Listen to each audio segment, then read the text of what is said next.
Jim Langevin, Democrat of Rhode Island, who's with us from Cranston, Rhode Island, and former State Department officer Joel Rubin, who's with us from Washington. And Congressman, I'll start with you.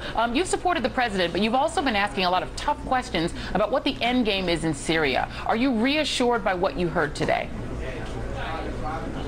Well, just a short time ago, I was on the phone in a conference call with the President's national security team in a conference call in the Situation Room of the White House, and they made a very compelling case in terms of laying out the unclassified evidence to the degree that they could as to the fact that what we know about this attack that occurred on using chemical weapons on the 21st of this month, the fact that there is a significant chain of evidence that shows that there was significant planning and an execution order that took place, and the president right now is reviewing the options that have been given to him by his national security team, and he's considering what action to take in response, if any, to the Syrian government's use of chemical weapons against its own people. This attack is unprecedented.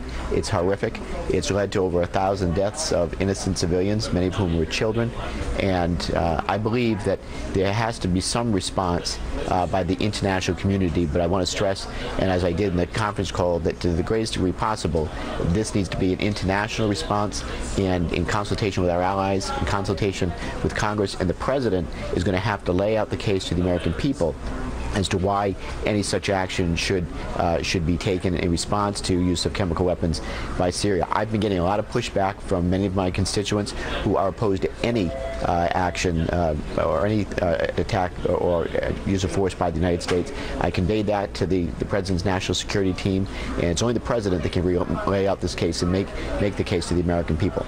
And Joel, you know, on that front, the Congressman talks about the international community needing to act on this together, but we've already had the British Parliament say absolutely not and reject it, and David Cameron assenting to that. You have the French who seem to be on board, but not the Germans. We don't seem to have an international coalition. How would the United States then square the idea that it's acting within international norms if it doesn't have robust international support? Joy, you're right, and that's been the dilemma for the administration. The administration deeply wants to have international affirmation of this operation. It believes, and rightly, that the use of chemical weapons is deplorable. We've seen for the past century global repudiation of their use. It's a universal ethic. So for their use to have taken place, but yet to not have global solidarity behind a response is very difficult. Clearly, the administration has decided, though, and there's a sense, and when I was at the State Department before the Iraq War as a career officer, it was the similar feeling that there is a decision that force will be used, and people are collectively holding their breath to see what happens and what the consequences of that will be. And Congressman, as we sort of careen toward those consequences, you talked about your constituents being dead set against action, and clearly that is because of Iraq. So how do you square what you're hearing in those briefings about Syria with a case that really does sound eerily similar to the case that was made against Iraq in 2003? Yeah, and that's a good question, an excellent point, and it was brought up in the conference call. And obviously, Secretary Kerry, in his remarks, has addressed those as well.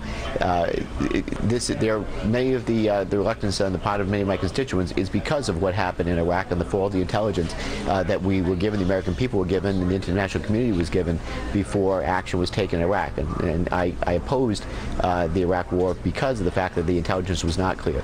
This is a very different situation, of course. We know, in fact, there was concrete evidence that the Assad regime does have chemical weapons in large numbers, quite frankly, and we do have compelling evidence that they have been used against innocent civilians. So let's remember that the attack that took place using chemical weapons by the Assad regime on the 21st is not the first time that the Assad regime has been accused of or apparently used chemical weapons. They've been used several times. This case on the 21st shows that we have the most clear and compelling evidence that the Assad regime used and ordered those attacks to be carried out. So it's a very different situation from Iraq. But again, the president needs to make this case to the American people, and to the degree possible, we need to do this in coalition, in concert with our coalition partners around the world. The president understands that, and I expect that he's going to be addressing the American people very shortly to lay out this case. All right, Congressman Langevin and Joel Rubin, thank you both.